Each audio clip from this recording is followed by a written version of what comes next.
Class 12 UP board के प्यारे विद्यार्थियों, स्वागत है आप सभी का टारगेट विथ लोकेश में। अर्थशास्त्र का पेपर है जो कि बोर्ड एग्जाम 2025 के लिए सबसे ज़्यादा इंपॉर्टेंट है, तो आप लोग वीडियो को पूरा अंत तक देखिएगा। पूरा पेपर एकदम अच्छे से आंसर के साथ हल करके आपको बताने वाले हैं। समय 3 घंटे 15 मिनट होता है मेरे प्यारे बच्चों, और पूर्णांक होता है 100 का। यहाँ पर थोड़ा सा निर्देश देख लेते हैं। निर्देश में क्या है? प्रारंभ के 15 मिनट परीक्षार्थियों को प्रश्न पत्र पढ़ने के लिए निर्धारित है। सभी प्रश्न अनिवार्य हैं। प्रश्न संख्या 1 से 10 तक बहुविकल्पीय प्रश्न है। प्रश्न संख्या 11 से 18 अति लघु उत्तरीय प्रश्न है जिनका उत्तर 50 शब्दों में देना है। प्रश्न संख्या 19 से 24 लघु उत्तरीय प्रश्न है जिनका उत्तर 150 शब्दों में देना है। प्रश्न संख्या 25 से 27 विस्तृत उत्तरीय प्रश्न है जिनका उत्तर 300 शब्दों में देना है। तो पूरा पेपर एकदम अच्छे से आंसर के साथ हल करके बताने वाले हैं। तो आप लोग वीडियो को लाइक कर दीजिएगा, चैनल पर नए होंगे चैनल को सब्सक्राइब कर देंगे, वीडियो को शेयर कर देंगे। चलिए शुरू करते हैं। सबसे पहले बहुविकल्पीय प्रश्न। इसमें मेरे प्यारे बच्चों प्रश्न नंबर 1 है, अर्थशास्त्र के जनक कौन कहे जाते हैं? Adam Smith, Marshall, Robbins, Mehta. तो अर्थशास्त्र के जनक हैं एडम स्मिथ, का ऑप्शन करेक्ट हो जाएगा। इसके बाद क्वेश्चन नंबर 2 है, एक वस्तु की मानवीय आवश्यकता को संतुष्ट करने की क्षमता को कहते हैं? उपयोगिता, उपभोग, उत्पादन, कीमत। तो एक वस्तु की मानवीय आवश्यकता को संतुष्ट करने की क्षमता को उपयोगिता कहते हैं। ठीक है, का ऑप्शन बिल्कुल करेक्ट हो जाएगा। इसके बाद प्रश्न नंबर 3 है, जब सीमांत उत्पादन शून्य होता है तब कुल उत्पादन होता है? न्यूनतम, शून्य, अधिकतम, इनमें से कोई नहीं। तो जब सीमांत उत्पादन शून्य होता है तब कुल उत्पादन होता है अधिकतम। यहाँ पर गा ऑप्शन करेक्ट हो जाएगा। इसके बाद प्रश्न नंबर 4 है, निम्न में से कौन सा उत्पादन का साधन नहीं है? साहसी, पूंजी, विनिमय, संगठन। तो विनिमय नहीं है। ठीक है, साहसी, पूंजी और संगठन ये उत्पादन के साधन है।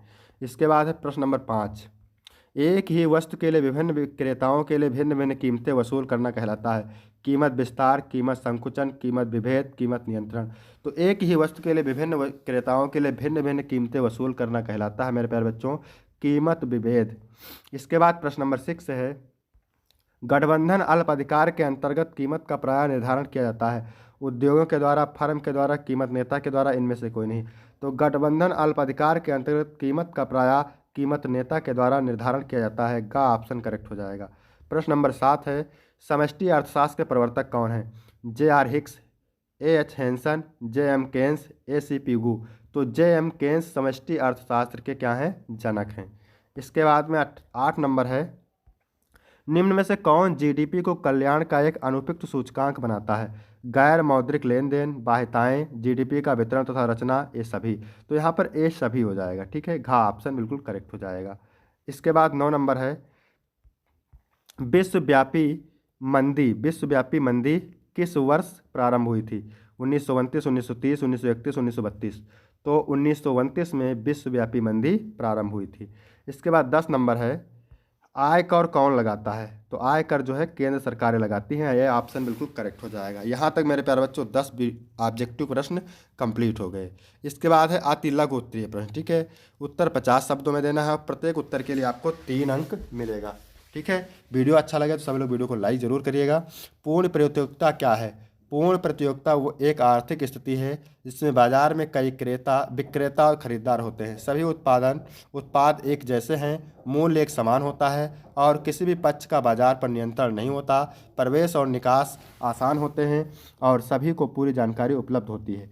इसके बाद मेरे प्यारे बच्चों, निजी वस्तु किसे कहते हैं? क्वेश्चन नंबर 12, निजी वस्तु यानी प्राइवेट गुड्स वे वस्तुएं हैं जिनका उपयोग केवल एक व्यक्ति कर सकता है और उनका उपयोग अन्य व्यक्ति के लिए सीमित हो जाता है।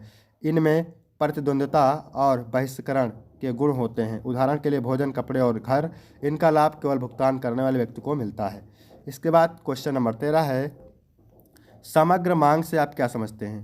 समग्र मांग से अर्थव्यवस्था में किसी निश्चित समय पर सभी वस्तुओं और सेवाओं की कुल मांग को समझा जाता है। इसमें उपभोग, निवेश, सरकारी खर्च और शुद्ध निर्यात शामिल होते हैं। किसी देश की आर्थिक गतिविधियों और सकल घरेलू उत्पाद जीडीपी का प्रमुख निर्धारक है। इसके बाद 14 नंबर प्रश्न है मेरे प्यारे बच्चों, क्या कह रहा है? अपूर्ण प्रतियोगिता की कोई 3 विशेषताएं लिखिए। तो अपूर्ण प्रतियोगिता की विशेषताएं निम्न है। पहला, असमान उत्पाद। विक्रेता भिन्न भिन्न गुणवत्ता विशेषताओं वाले उत्पादन बेचते हैं। दूसरा है मूल्य निर्धारण शक्ति। विक्रेताओं को अपने उत्पादों के लिए मूल्य तय करने की शक्ति होती है। तीसरा है सीमित प्रतिस्पर्धा। बाजार में कुछ विक्रेता और खरीदार होते हैं जिसमें पूर्ण प्रतिस्पर्धा नहीं होती। अगला है 15 नंबर, चेक क्या होता है? चेक एक लिखित दस्तावेज है जो बैंक को निर्दिष्ट व्यक्ति या संस्था को निर्धारित राशि का भुगतान करने का निर्देश देता है। इसमें खाता धारक के हस्ताक्षर, राशि और प्राप्तकर्ता का नाम होता है। यह धन हस्तांतरण का एक सुरक्षित और सुविधाजनक तरीका है। इसके बाद 16 नंबर है पूर्ण रोजगार संतुलन क्या है। तो पूर्ण रोजगार संतुलन वह स्थिति है जब अर्थव्यवस्था में उपलब्ध सभी श्रम संसाधनों का पूरा उपयोग हो रहा हो और कोई अनैच्छिक बेरोजगारी ना हो।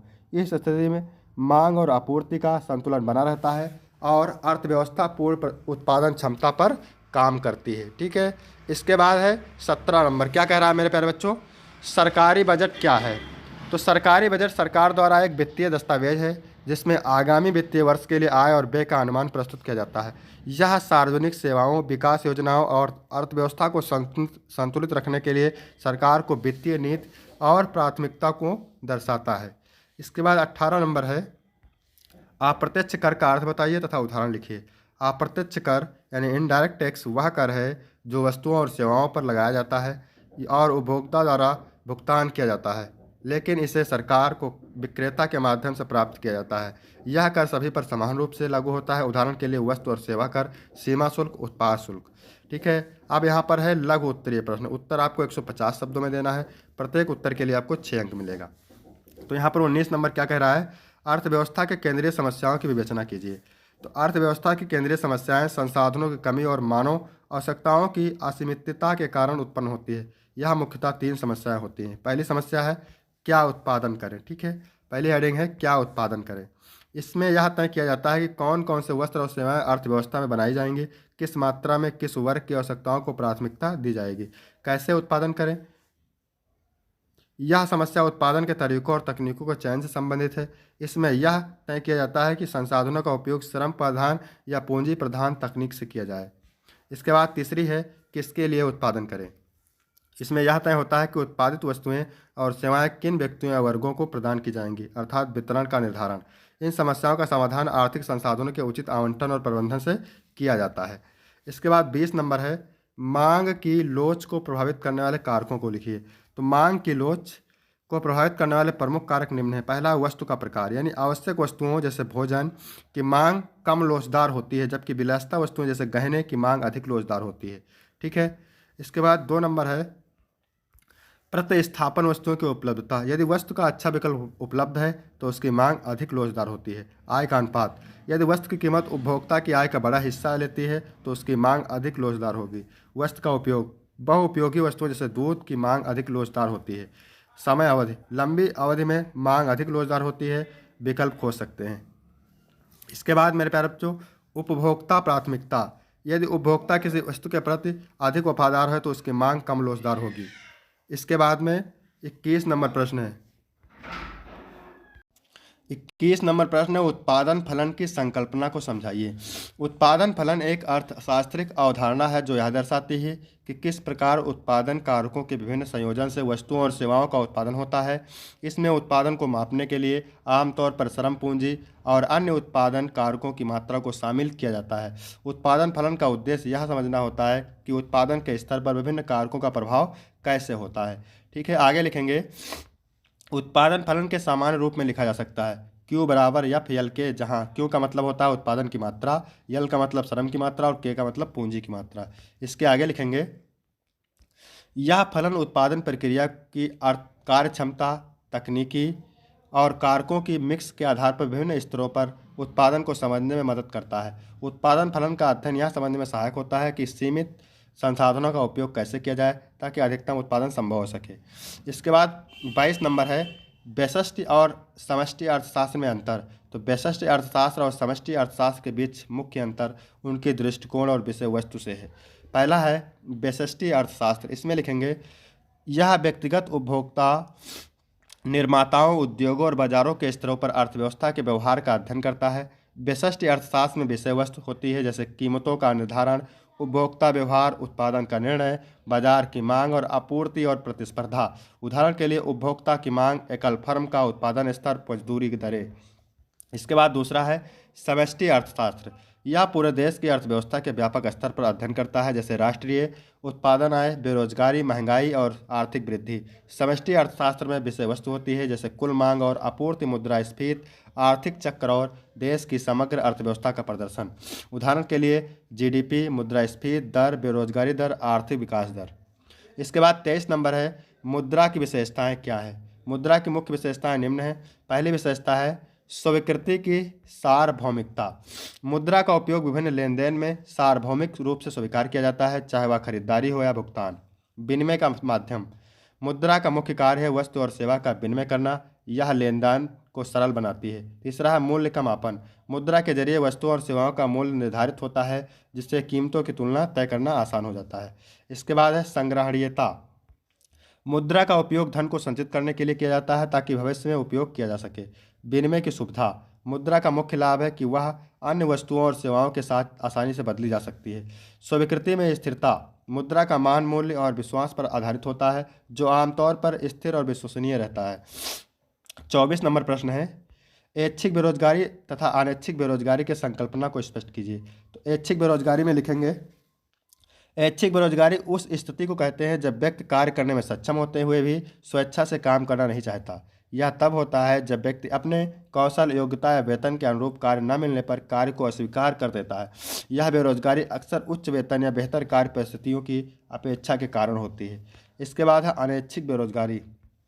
अनैच्छिक बेरोजगारी उस स्थिति को दर्शाती है जब कोई व्यक्ति काम करना चाहता है और कार्य करने के लिए तैयार है, लेकिन उसे रोजगार नहीं मिलता। यह आर्थिक मंदी, उद्योगों की कमी या तकनीकी विकास के कारण हो सकता है। इस प्रकार की बेरोजगारी अक्सर श्रम बाजार में असंतुलन या मांग की कमी के कारण उत्पन्न होती है। इसके बाद है मुख्य अंतर, यानी ऐच्छिक बेरोजगारी व्यक्ति की पसंद पर निर्भर करती है, जबकि अनैच्छिक बेरोजगारी बाहरी परिस्थितियों का परिणाम होती है जिस पर व्यक्ति का नियंत्रण नहीं होता। ठीक है। इसके बाद है दीर्घ उत्तरीय प्रश्न। उत्तर आपको 300 शब्दों में देना है और प्रत्येक उत्तर के लिए आपको 10 अंक मिलेंगे। 25 नंबर प्रश्न है बाजार का अर्थ, परिभाषा एवं तत्वों का वर्णन कीजिए। अथवा एक पूर्ण प्रतियोगिता बाजार में प्रत्येक फर्म दीर्घकाल में केवल सामान्य लाभ ही अर्जित करती है, विस्तार से समझाइए। 26 नंबर है मांग की कीमत लोच किसे कहते हैं। मांग की कीमत लोच को मापने की किसी एक विधि को समझाइए। अथवा परिवर्ती अनुपातों के नियम की सचित्र व्याख्या कीजिए।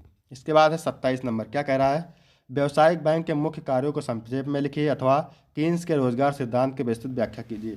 तो मेरे प्यारे बच्चों, यहाँ तक वीडियो कंप्लीट होता है। वीडियो कैसा लगा? वीडियो अच्छा लगा वीडियो को लाइक करें, कमेंट करें और सब्सक्राइब करें। धन्यवाद।